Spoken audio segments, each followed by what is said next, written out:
صدق اللہ العظیم وصدق رسولہ النبی الکریم۔ سچا ہمارا خالق اور سچا ہمارا مالک کے سوا اس واحد یکتا کے کوئی عبادت کے لائق نہیں، اور سچے اس کے پیارے حبیب آپ کے اور میرے آقا و مولا رحمت للعالمین خاتم النبیین حضرت سیدنا و مولانا محمد رسول اللہ صلی اللہ علیہ وآلہ وسلم کہ جن کے ذکر مبارک کی اس خوبصورت محفل میں آپ حاضر ہیں، اللہ تعالیٰ ہم سب کا یہاں جمع ہونا اپنی بارگاہ میں قبول فرمائے، اور اللہ تعالیٰ ہم سب کو حضور صلی اللہ علیہ وآلہ وسلم کی محبت کے تقاضوں پر پورا اترنے کی توفیق عطا فرمائے۔ الحمدللہ کافی دیر سے یہاں رسول اللہ صلی اللہ علیہ وآلہ وسلم کے ذکر کی یہ خوبصورت محفل جاری ہے۔ مجھ سے پہلے علماء اہل سنت نے اپنے خوبصورت انداز میں اور یقیناً ثنا خان حضرات نے بھی حضور صلی اللہ علیہ وآلہ وسلم کی بارگاہ اقدس میں حضرہ عقیدت پیش کی ہے۔ تھوڑی دیر میں نے بھی آپ سے مخاطب ہونا ہے، اور میرے بعد اہل سنت کی ایک مسترد ترین شخصیات میں سے ایک شخصیت، یقیناً ہم سب کا فخر اور ناز، جن کے بارے میں بھی آن ریکارڈ یہ کہہ سکتا ہوں کہ میں خود حضرت کے خطاب کا بہت بڑا مداح بھی ہوں، اور یقیناً یہ وہ شخصیت ہیں کہ جن کے بارے میں مجھے پتہ ہے جو الفاظ ادا کرتے ہیں وہ جگہ جگہ نہیں کیے جا سکتے، اور ہر کسی کے لیے بھی نہیں کیے جا سکتے، کیونکہ جو الفاظ ہم کہتے ہیں وہ ود ان نو ٹائم پوری دنیا میں سنے بھی جاتے ہیں الحمدللہ۔ تو یہ وہ شخصیت ہے جن کے خطاب سے میں بھی سیکھتا رہتا ہوں۔ اللہ تعالیٰ حضرت کو بہت برکت عطا فرمائے، عمر دراز بالخیر عطا فرمائے۔ اتنی مستند گفتگو کرنے والی شخصیات جو اس وقت اہل سنت میں کچھ ہیں، ان میں سے ایک حضرت ہیں۔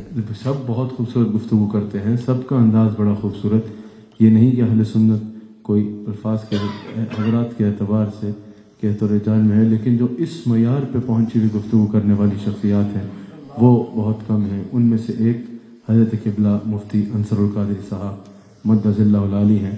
اللہ تعالیٰ حضرت کو عمر دراز بالخیر عطا فرمائے، اللہ تعالیٰ حضرت کو مزید برکت عطا فرمائے، اللہ تعالیٰ امت کو ان سے مزید استفادہ کرنے کی توفیق عطا فرمائے، اور چرخ اہل سنت پہ ان کا سایہ اللہ تعالیٰ تا دیر قائم و دائم رکھے۔ حضرت کے ہی تربیت یافتہ حضرت کے شاگرد حضرت علامہ عقیل بن اسد صاحب نے بھی بڑی خوبصورت گفتگو فرماتے ہیں، قبلہ علامہ مشتاق صاحب نے بھی گفتگو فرمائی، خوبصورت گفتگو فرماتے ہیں۔ تھوڑی دیر میں نے بھی آپ سے مخاطب ہونا ہے۔ آج کس شخصیت کے ذکر کو عنوان رکھا گیا، کس کے نام کو عنوان رکھا گیا؟ فکر رضا۔ یہ نام ایسا ہے کہ نام ہی کافی ہے۔ بعض شخصیات کے بارے میں کہا جاتا ہے نا کہ نام ہی کافی ہے۔ عقیدے کی پابندی کے لیے، عقیدے کی پختگی کے لیے اگر کسی کو دیکھنا ہونا کہ کیا یہ گڑبڑ ہے یا 24 کیرٹ کا سنی ہے، اگر 24 کیرٹ کا سنی دیکھنا ہو تو امام احمد رضا کا نام ہی کافی ہے۔ اگر کہیں بھی گڑبڑ ہو تو اعلیٰ حضرت کو تسلیم کرنا کوئی اتنا آسان کام نہیں ہے۔ اعلیٰ حضرت کے نقش قدم پہ چلنا اور اعلیٰ حضرت کے عقیدے کو مان لینا، اپنے لیے اس کو پیش کرنا، یہ کوئی اتنا آسان کام نہیں ہے۔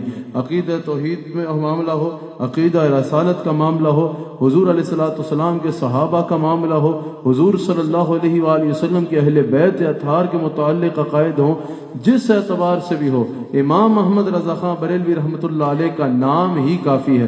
کہیں بھی گڑبڑ ہوگی تو اعلیٰ حضرت کو نہیں مان سکتا۔ عقیدہ توحید میں